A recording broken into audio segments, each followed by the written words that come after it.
Hello, it's Randy Dewey, and today I'm with Dave Wilkinson, Managing Director of Verdant Advisors in Dallas, Texas. I loved our earlier chat, David, and all your experience and the things that you've been doing with your company and the places that you've been and things that you've done.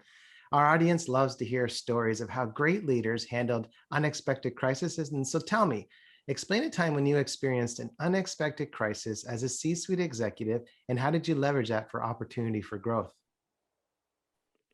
Okay. Um, well, the story is a few years old, and it's set I think it was the early 2000s, when the telco industry was going through a crisis. And at that time, operator budgets were being squeezed.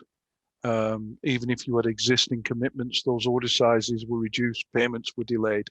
Hmm. And we were operating a small software business. Uh, that business was probably about 40 people strong. 25 of those people were involved day to day in producing the software, delivering the software. And at the start of the year, we faced a challenge. We knew with our forecast that we were going to be, possibly 20% below the costs of the business. Hmm. And we weren't really sure what to do about that. We discussed it as a management team.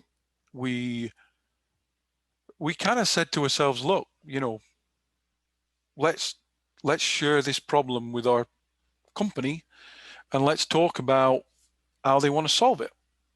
There are a few options. We can ask 20% of the workforce to leave and try and do that in a reasonable way, or we can ask everybody to take a pay reduction, and we can lead with management taking, say, 25% and the rest of the people taking 15%. And then we can say we'll monitor that every month, and if and when we do a bit better, we'll pay that back and trust us. And of course, the people in the company decided they thought it was best for everybody to stay on. We had a good team, everybody was needed, Hmm. and let's all share a bit of the pain. So, but interestingly enough, as a result of communicating that problem, what our staff said was, share the problem with us, tell us how we're doing.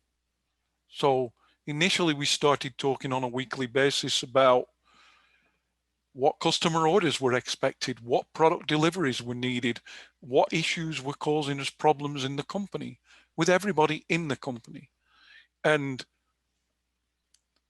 what happened was a problem shared became a problem solved.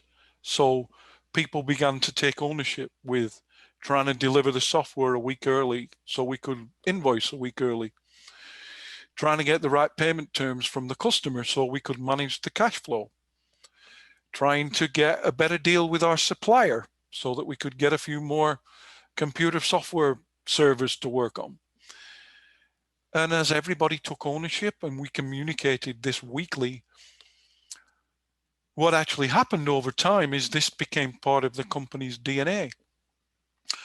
And within 3 months, we were lucky enough to find that indeed we weren't 20% under, we were 5% over where we needed to be.